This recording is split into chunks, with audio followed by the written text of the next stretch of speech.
Hi, I'm Chris Palmore, and this is a special birthday gratitude episode. I've got my friend Joe Torres on the line. Hey, Joe, how you doing, man? Hello there, guys. I just Good. wanted to appreciate you. We met and saw your birthday was coming up, and I was thinking, I honestly, these are really selfish things. Like, this is an opportunity. Reach out to Joe if he's interested. I get to have another conversation with Joe. Yeah, awesome. That's great. And what a great way to acknowledge my birthday too. It's like a great present to me. Oh, awesome, man. Well, it's a great present to me too, because I just enjoy these conversations so much. And real quick before we get started here, I always like to do a little pre-gratitude. So I think that when you're sitting across from somebody, there's a lot of moments and magic that has to happen for individuals to be in a room together. And if you're sitting in a place where you're appreciating the time with somebody, it's always nice to look back at a couple of the moments just to point them out. For me, I can point back, us talking right now goes back to me even before I was born. My mom looking for, a way to be home with my sister at the time. And then she put out, my father meets a man named Joe Mathis on the golf course. He shares Shackley, wham, bam, thank you, ma'am. 42 years later, I'm having a conversation with Jeff Boltinghouse. He tells me I need to talk to Joe. Little more details. I left it. Honestly, I jumped 40 years there, but here we are. So that's the little pre-gratitude into this moment on my end. Yeah. Well, I don't know, just starting off with, my story's kind of like yours. My parents came here from Mexico in the 40s. There was a program called the Bracero program, which is very different from today. You basically go to the border, you sign in, you leave like an identification card, and then you come in, you work seasonal, and you go back. Well, my dad came out here to California. He went to Sacramento, way too hot. He says, you know what, this is just too much like Mexico. Forget this. I'm going back. And he had a friend said, you should go to Hayward, California. There's a farmer out there that owns half of the city, and he's always looking for good help. And it's near the coast. It's a lot cooler. And so my dad, on his way back to Mexico, thought, well, you know what, I'll stop by. He meets this German guy named Tom Brinkwitz. They connected. He knew that my dad had experience working with different managing people, because that's what he did back in Mexico. And so he asked him to be his operations manager. He says, this is what I'm going to do, Frank. We're going to fly you back to Mexico. I'm going to get your citizenship, bring you back. You're going to live on the property. And from there, you're going to run the thing. I have a house off-site, but you're going to run, especially with a lot of Hispanics, Filipinos, you're going to run my operations, and, you'll run it for me. And my dad says, great. So he puts him on the property. Everything's going good. And then as our families grew together and we got closer, Tom ended up being my older brother's godfather. We're Catholic. His next son in line was my godfather. His name was Dick Brinkwitz. So growing up, I knew he was always my godfather. But then after things changed, probably about maybe 2 years that I was in the Shackley, Dick reaches out to me and says, Joey, we got to get together for lunch. Now, he's old school. So when you sit and you have lunch, it's not like, we kept in contact, but he just wanted to really catch up. So with him, you order, the waitress comes, they bring the bread. He asks for a bottle of wine. You sit there, you have a bottle of wine, glass of wine for maybe 15, 20. By the time you order, it's like 35, 45 minutes into it. And then you order and you talk. So usually a 3-hour lunch. So he says to me, okay, Joey, did you get married? I go, no. Tell me what's happening with you. I go, I just started working for this company, just actually it was about a year ago, and it's called Shackley. And I pulled out my business card and I give it to him. Here's my business card, Dick. And he looks at it and he starts laughing. And I go, Dick, no, this is not a pyramid scheme. He goes, I'm not laughing at that, Joey. I'm laughing at because the doc used to come over to the ranch.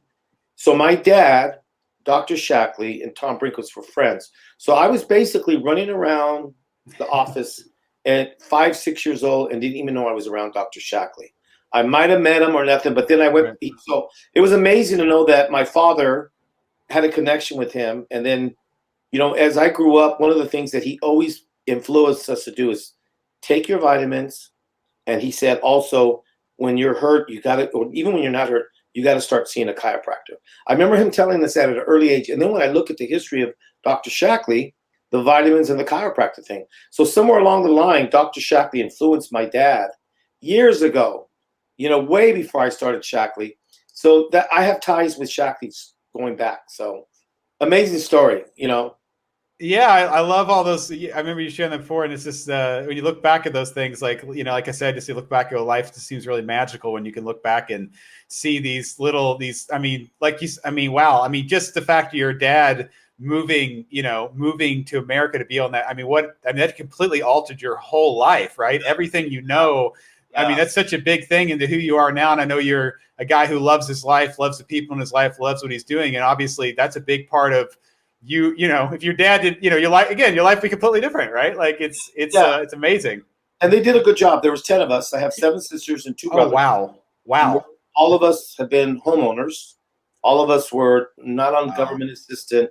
We all worked at an early age. He taught us if you want something, you got to work for it. So we were all, he has passed. He passed away when I was about 25 years old. But, I still, there's a lot of the things that he instilled in us as kids, conversations and lectures. As a kid, I'm like, oh man, I got to hear this story again, and I want to go out and play baseball, or I want to go be with me. But then, as I got older, I appreciated what he was trying to tell us, trying to tell me, and I'm grateful for him and my mom. My mom actually, in August 28th, we're having a celebration for her, and she turns 100 years old. Wow, that's amazing, Joe. Yeah. So that's another thing to be blessed. I go see her once a week, and she lives with my younger sister. And one of the things that she loves to do is, or what I know that she likes to hear is I reminisce with her. And I, Mom, do you remember when I was little and I did this and that, and I got in trouble? And she would laugh. I would tell her stories, and she gets a big kick out of that. But that's at that age. That when I talk to her about those times, that's when she was in her prime. And it makes Right. her feel good. It makes her feel good that I remember that. I remember that. Then I had all this energy and all that. So, and I think it's good for our minds to go there. Oh yeah. For our minds to go. It's good, very good for our minds to go to happy places. Yes. Yes. Yes. That's what we were talking about earlier. It's like your gratitude is found is in your memory. So it's just when you reminisce about times with your mom, those are grateful moments. They're happy moments. It's like you're giving yourself a self-charge of happiness because you're remembering that amazing time and you're with her, which is awesome because it's almost you're bringing it up now, which you're a different person. She's you know what I mean? Like it's you're creating a new memory with that happy memory. It's like you're piggybacking that memory to the future. Right. And I really do believe that that's helping her keeping her around. I really do believe that. I think that what my other siblings do it as well, but I know I execute that as much as I can. But I think that puts life into people. I think with what we're going to talk about today, almost it's an emotional teaspoon of Vivix. Ah, nice. Look at us already. That's beautiful. Emotional teaspoon of Vivix. I'm already seeing an ad campaign there, Joe. That's beautiful. When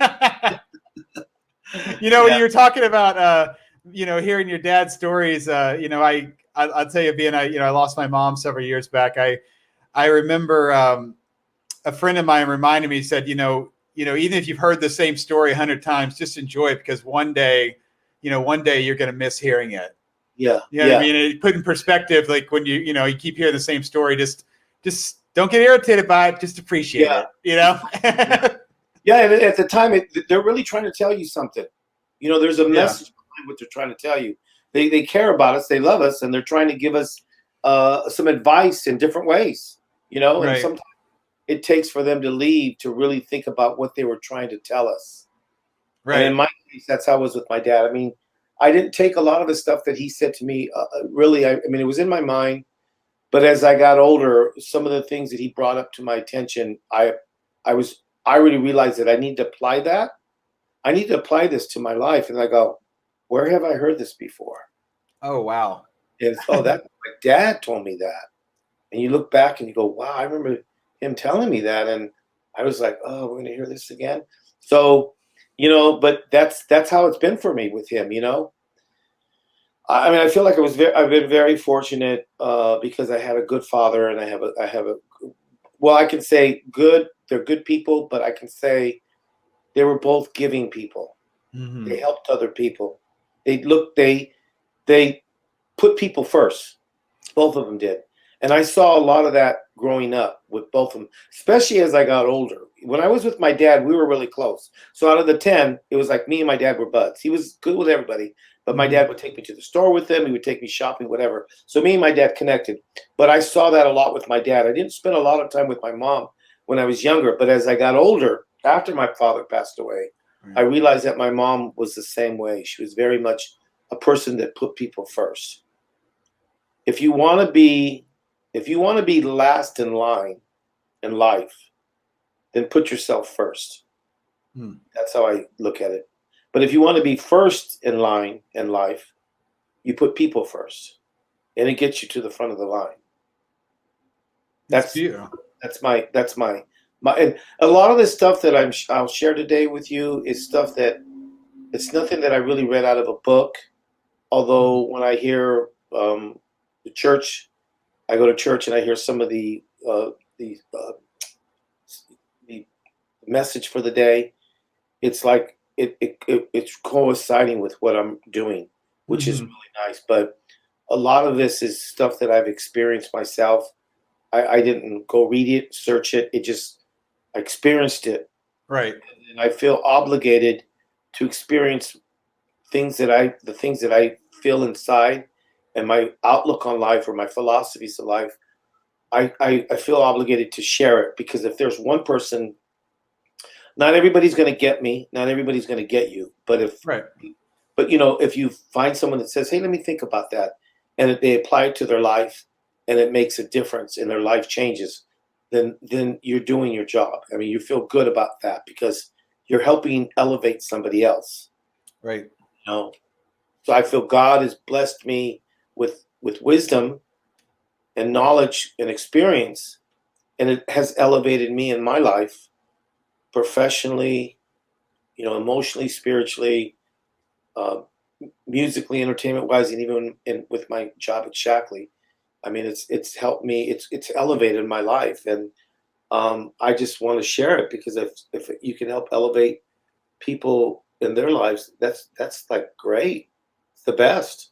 Oh, it is. I completely agree, man. When you can, you just being you, loving people and allowing them to experience, some wisdom and not being attached to it, just giving it freely because you're there with them. And you never know, the smallest conversation can change. I'm sure even each of us had conversations with people where things we picked up, right? It completely changed our lives, right? And the power of a real conversation with somebody and sharing wisdom, where that, just the possibility it builds, right? Like it creates the atmosphere for it. Yeah, it could be one comment, comment, and it could just change. You're like, what? Especially if it's a positive one. It could be negative too, but a positive one. Someone says a positive thing to you, you look at them like, really? Like, yeah. You're like, okay. And I just never thought of that. My whole thing with playing music started that way. With my ex-girlfriend at the time, said, I know what to get you for Christmas. And I'm driving. We're on our way to LA to a wedding. And she says, I know her birthday was on Christmas Eve, and I got her, mine was July. And we were both in a wedding in LA. It was about an 8-hour drive back then. And we were driving, and I had the music on all night, because we left in the middle of the night. And when we almost got there, she woke up and she said, do you want me to take over from here? And I started laughing. I go, we're only like an hour away. She goes, oh my God, really? She says, all I heard all night was you tapping on the steering wheel. And I heard and that put me to sleep. She goes, but guess what? Now I know what to get you for your birthday. And I'm driving. She says, I'm going to get you a pair of congas. And I laughed. I laughed. And then when I looked at her, I thought she was joking with me. And I looked at her and she wasn't laughing. And I like, are you serious? She goes, yeah. I said, do you think I can play? She goes, Joey, I've been with you for like 6 years. Every time we go someplace, you're always tapping. I mean, I know you can play. And the minute we got to LA, I started doing my research. What kind of congas? But that one comment opened up the door to me think that I even have the capability of doing something. And what she did is she uncovered a talent that I didn't even know I had. Didn't even know I had that. And to this day, I still give her kudos for that, because just that one comment changed things for me, I And that's love what I love that, man. That's so beautiful. What a gratifying story you had there. That's, I did a podcast recently with somebody who's into mentorships, and it's the same idea when, people see things in you and they believe in you and they tell you that they believe you can do it, and that was her saying, you can play the congas. And you're like, what? You're like, no, she's like, I know you can play the congas. And yeah. then here you are years later, and it's a huge part of your life and all the experiences and the people, right? The people and the places. And Yeah. Yeah. I mean, it's amazing. I mean, I dreamed of doing what I'm doing today. I dreamed of it. I used to sit back and just dream that I could just be able to play, just be able to go out to dinner one night with whoever, and there was a good band playing. I said, "Hey, I'm gonna go up and let them know I know how to play," and ask them if I could do a few songs with them. That was like my biggest dream. I dreamed of that. I never dreamed about what I've been able to do with music. I never thought that I would ever be where I'm at today with music. I never thought I could do it. But again, starting with someone, and that's why it's so important for us to, try to validate, whether it's a smile or a positive compliment, just a compliment, or just just be able to be. I know that since then, learning that if I see somebody with a nice hat or someone with a nice dress, and I talk to them, I'll say, "Oh, that's a beautiful dress," or "I love that hat," or "Hey, man, that suit looks really good on you." And because I know that even though I said it, it may. I mean, of course, everybody's like, "Thank you," but that could be the difference for them. right, They that could be a big thing for them because it was for me, especially when they know you're sincere about it. right, When they know right. you're sincere about it, they go, "This guy was not laughing. He's not the type of person that's just going to say that because he wants to get in good. He really meant this dress looks nice on me, or this hat is really cool, or whatever." And it just changes people. From a woman's point of view, I know that I've said that to lady friends of mine, some of the entertainers that I work with, and you would be amazed that no one acknowledged their dress, their Hmm. shoes, their hats. You would think, especially if they're beautiful, Right. that I don't need to tell them. They already know that. And I can't tell you how many times I said, "Hey, wow, that's a great dress on you," or "God, that's a beautiful outfit," or "Great, you look good. Whatever you're doing, keep doing it." You'd be surprised to look at you like, "Oh my God, thank you. I appreciate that." They needed to hear that. And because most people think that they're good, they know. I mean, Right. they can stop traffic or whatever. They're so gorgeous or whatever. But 9 times out of 10, when I've done that, they've been very, very appreciative to that. And even some of the famous people, or I would say people that I've known that I've given compliments to, that I thought me telling this person that they did a great show, or they had the crowd up on their feet, they probably already get that all the time. But then we're after the show and we're backstage and we talk. I said, "Did you know that you got a standing ovation from all the way from the back to the end?" And they'll look at me and they go, "Really?" I'm like, "Yeah." And they'll be like happy, really happy to hear Hmm. that. And they're like, "Wow." But you could tell what I said to them sunk in. And it kind of put like some energy in them, a glow in their heart because they heard something that made them feel good. And it was true. But a lot of times we don't think we need to say that because we think they already know that. But it's not true. We just whenever we get an opportunity to do something positive or say something positive to someone, do it. Do it. Use that, take advantage of that opportunity. There's a friend of mine that had a quote that he said, "Where energy flows, results show." Right. So it's just the more good you could put out, even in your thoughts and whatever you say towards people, and then not just, but mainly starting with yourself. I think Right. most people, what's holding most people back in life is not the color of their skin or all these other things that we hear, but it's themselves. It's themselves.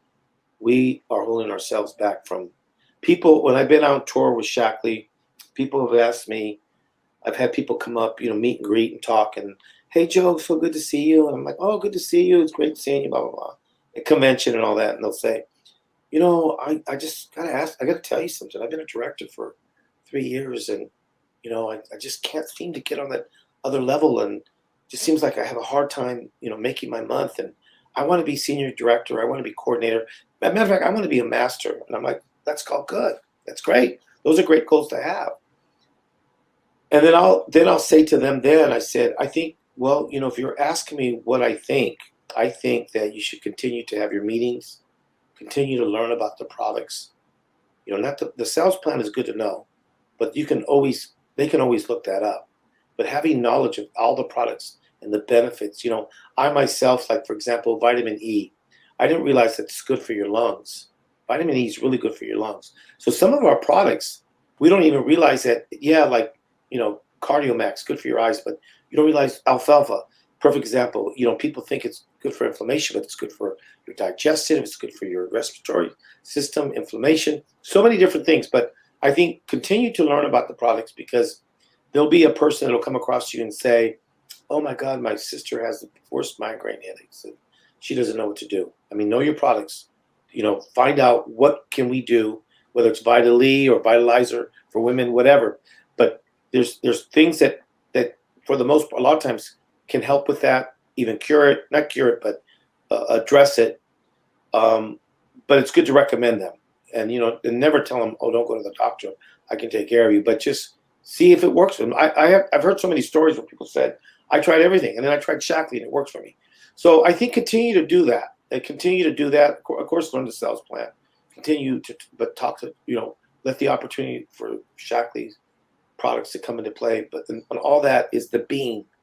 That's the being. The doing. I'm sorry. It's the doing. It's the doing part of ourselves. But then there's the being, and it's not talked about enough. And that's what I tell people when they say, "Oh, I'm stuck," whether it's in life or whether it's in their Shaklee business and their marriage, whatever they have, whatever goals they have. If they want to lose weight, whatever it is, they want to build bigger muscle, whatever. We all have our goals.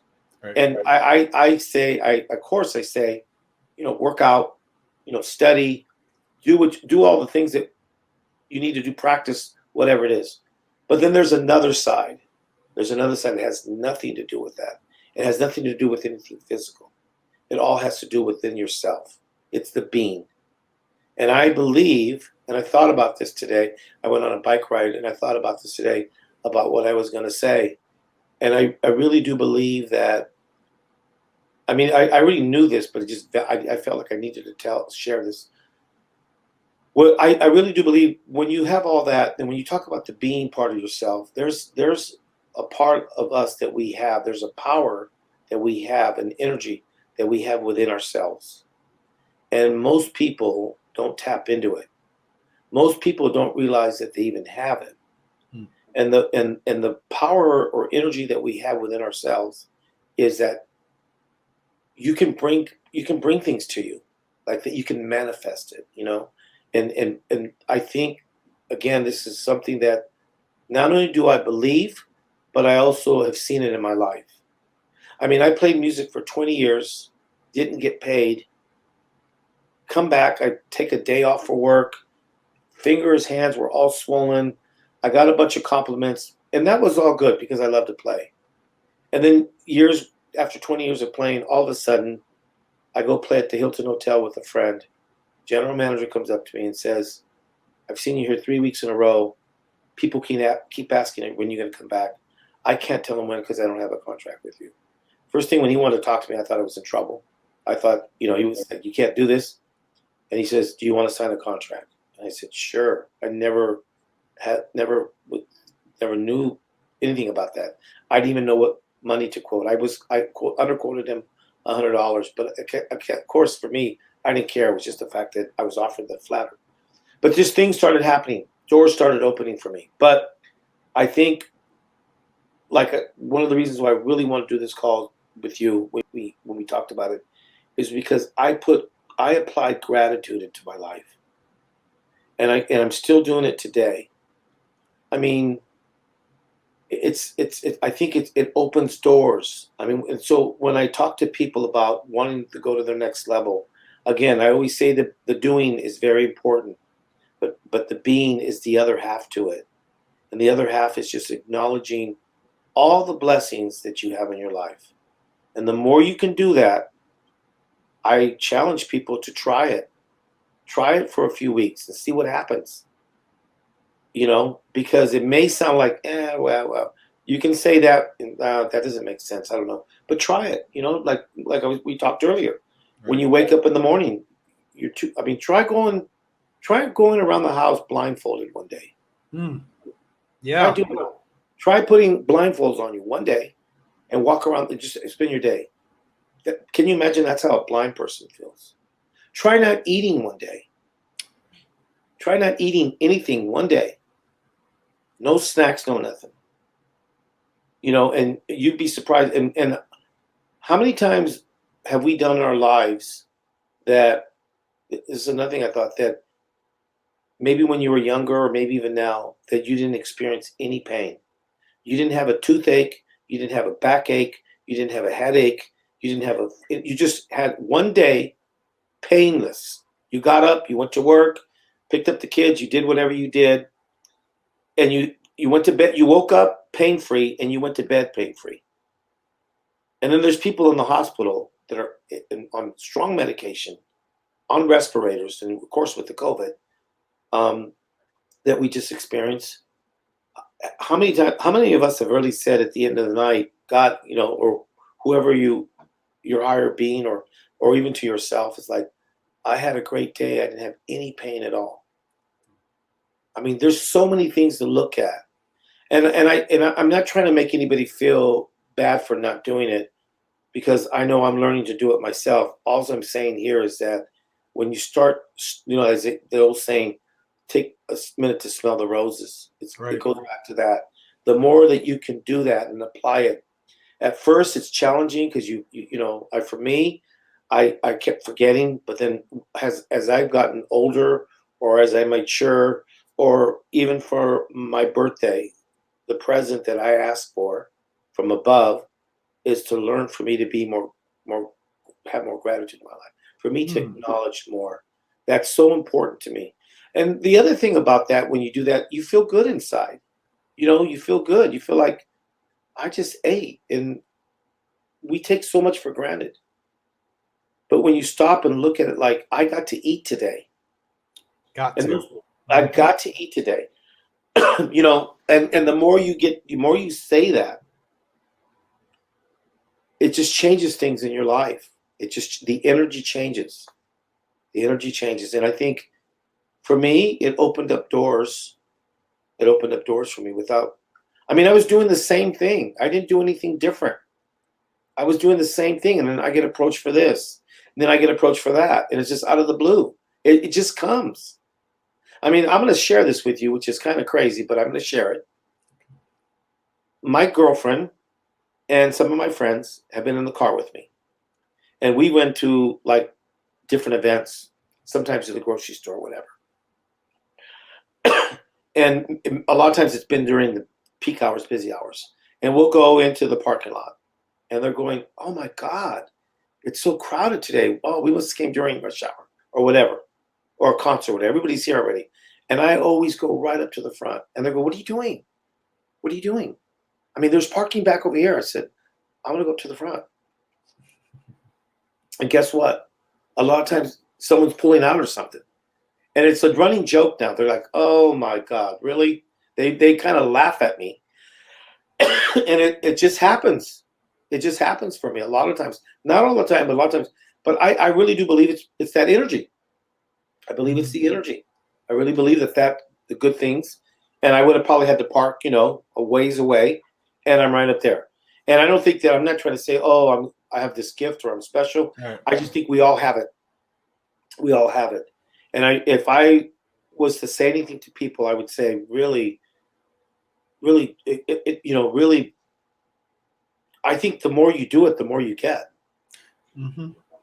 I'll give you an example, like a kid.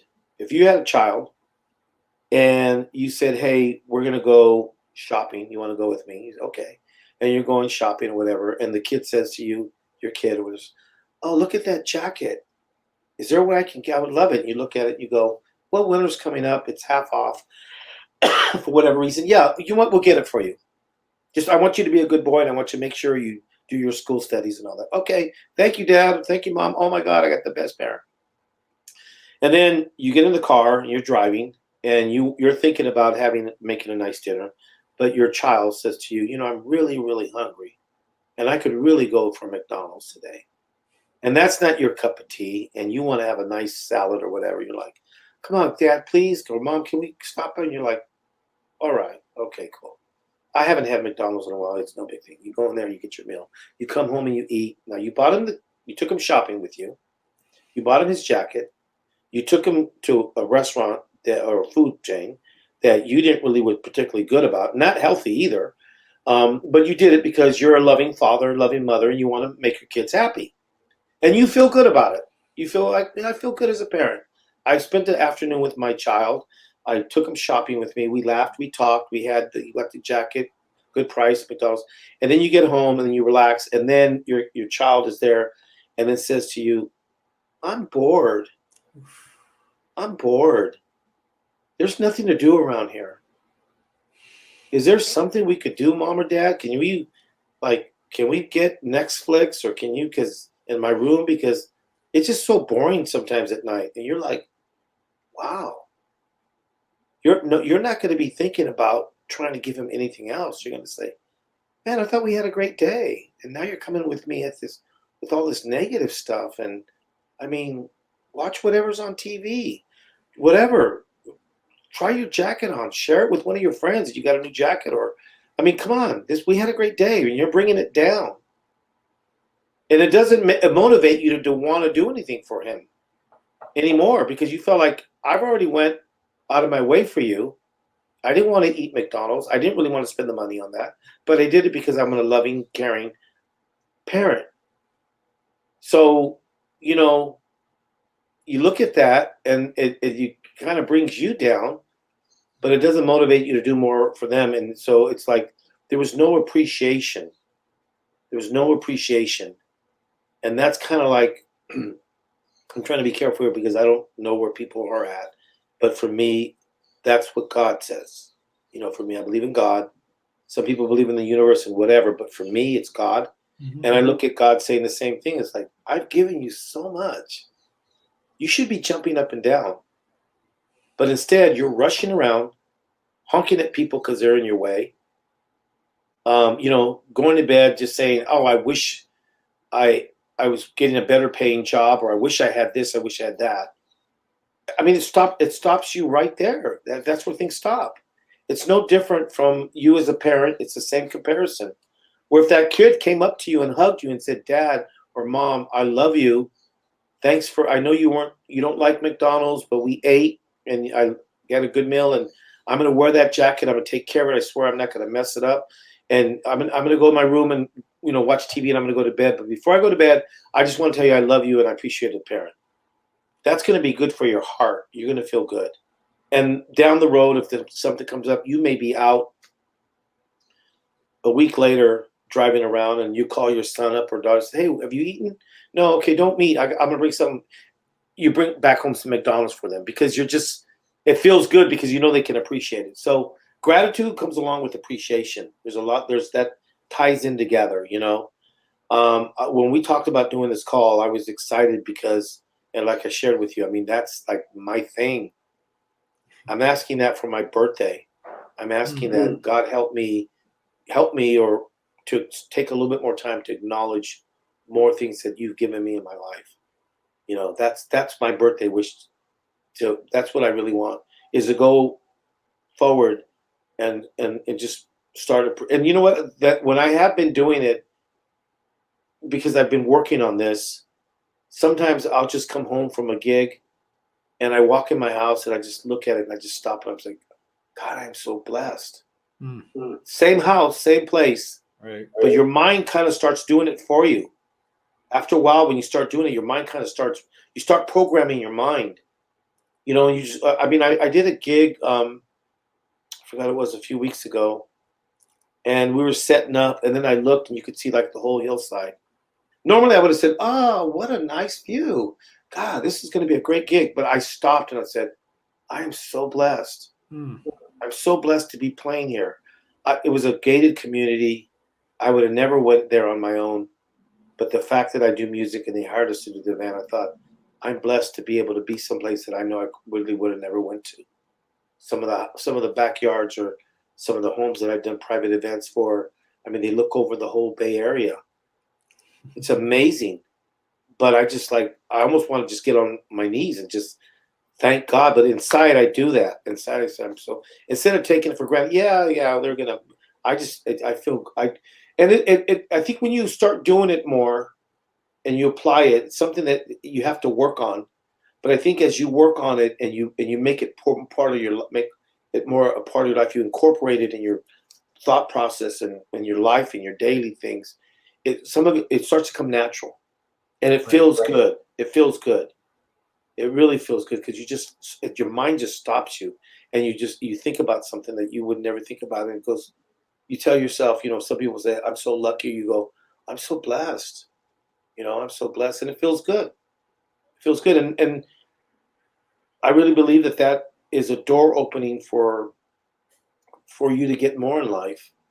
Whether it's even if it's not materialistic things, there have been studies that have shown, many studies, that every time you take your happy pill, your emotional happy pill, that it does release good endorphins in your body. You know, um, and there was a doctor. She was a gynecologist across the bay. I forget, her name was Karen Rankin, and she has her own video out. And she was next to a gym, a really high profile gym, and they'd all park in the same parking lot. And these guys worked out. They took their vitamins. I don't know if they took Shack or whatever, but they took their vitamins. They worked out. They got their rest. They ate salads, no red meat, the whole thing. And she would notice, like, throughout the years, that a lot of them got sick like everybody else. And she was like, wow, this is interesting. Here these guys are supposed to be not getting sick because they're doing everything right. They're getting their rest, vitamins, food, and everything. So she started interviewing them and started talking to them. And what she found out was that a lot of them had negative people in their lives. Hmm. And what she did is, she would find out, like, oh, when I get home with my husband, we argue about a lot of this, that, or my mom, she always give me bad. She started finding this connection that somewhere in their lives, they had somebody negative that they were bumping heads with. And then, of course, a lot of them were family. So she would say, try to eliminate their energy, try to, or friends or whatever. Some of it was a church, some of it was their church, some of it was with their job, but just kind of to eliminate it. And as they did, they were a lot more healthier. They were a lot more healthier. They've even had studies where people have went into open heart surgery, and they've asked them, if you have a sibling, anybody that gives you drama, have them not come. And they would check in the hospital a few days before their surgery. And they said, we want you to do this. We want you to bring their favorite comedy shows or whatever makes them feel good. Abbott and Costello, Dean Martin, Jerry Lewis, whatever it is, Friends, Seinfeld, whatever it is. But we want you to put that on. We'll have it set up so they can watch it 2 days before they go to. Those people recover twice as fast as everybody else, just because of that. So not only is it good for your emotional and your spiritual side of your life, it's also really good for your physical part of life. Gratitude plays a big part in all those things. I believe it's happened in my own personal life, and I can't say enough about it. That's beautiful, man. I know we've run past the time. You need to just I know you got other stuff you got to do today. I just wanted to add in there that I totally believe it's like, if you don't appreciate what you have now, what makes me think that you're going to appreciate something? You're going to appreciate what you get next. And back to that, it's that the child thing was a great metaphor for that. Is they're not appreciating this, why would they appreciate that? And I think again, we stop, we smell the roses, like you said, and we appreciate these moments. we learn and see to appreciate more moments. And then, that's where our happiness lies and our gratitude lies. It's not in us looking for the next thing that we think is going to be that fix, right? Like, Right. oh, that's going to make me happy. No, because right now all this good stuff's happening. It ain't making you happy. You're not seeing it. You're rushing to the next, hit that next target. And then we go to the next target, opposed to this appreciating the moment. All the good stuff, you're starting with. But I know you've got an appointment to go to, but I would love just to, ask you one last question here. It is your birthday, and if there's going to be, say, one or two people you may share this video with that you want to share some gratitude for, would you mind telling me a little, giving a shout out here, maybe just sharing a little gratitude for a few people in your life specifically? Well, yeah, well, I'm hoping that maybe once you get this put together, edit or whatever, I could share it with my family. Because I have a lot of like I said, I have 7 sisters, and I have a lot of nieces and nephews that that I would want them to hear this, the family, because I think, like anything else, they need to hear it, and they're in a different generation. The younger generation especially is lacking more gratitude. I think not everybody, but I think our parents were more gratified about things, and then it kind of loosened up more as the generations came on. So I think it's important for kids to learn to put this into their life, but probably just my family in general. I would love to share this even on Facebook after, on the Shackley, on the Shackley Facebook. I would love to, because again, this is not to me, Chris. This is to me. This is not just another Shackley call. Right. This is not just another Shackley call. To me, this is special. This is different. I mean, when you a lot of the communications out of the home office, it is about the trips, it is about the incentives, it is about reaching your goals and the products and the new things that were coming out. That Roger does a great job. Roger Barnett implement. He's got a great team. Roger's, when we were in the office, the guy, I would probably be me, and maybe 3 or 4 other people on a regular basis would probably leave like 6:37 every night. And usually about that time, Roger was here. He is CEO, owner. He would be leaving the same. We'd always be kind of walking out at the same time, And he's a hard worker, and he's put a lot of time, money, energy, him and his family into Shakti. So I think that part of it is, something that we're grateful about. But I think this part would be great to share with more people, because I want to see more of the leaders grow. I want to see Shakti grow. I want to see the business leaders. Even the masters, the senior masters, lifetime masters, all of them still can. There's always room for growth, and it always makes me feel good when I see someone moves up the ranks when they've did their homework. But my job with one of the jobs that I do with Shakti is, I'm the liaison to the masters, right? And so I'm in contact with a lot of masters. I'm in meetings with them. I've been to lunch with them. I've been on trips with them. MEC as well. And I can tell you one thing about Shackley than any other job that I've ever had with involving this in my, when I was younger, it was that. I'm talking about one-on-one. When I was working in the retail, of course, we had customers that came in and shopped, and they were, but I'm talking about one-on-one. I mean, we're talking about when I see them and I do things for them, starting with the masters. I can tell you that they're very always thanking you for what you do. They appreciate me, and they let me know that. And kind of like to our story, it makes me just want, I've taken calls Saturday night, Sunday morning, whatever it is, and I don't mind, because I know they appreciate it. They don't expect it. They just feel like you're if you can help me, that would be great. If you can't, if you're busy, you got something else going. They have that. They have that expect. And then when I do it, they make sure they let their team know, or whoever knows, that I took care of business. And basically, I'm just doing my job. I'm really just doing my job. But for them, it was like so much.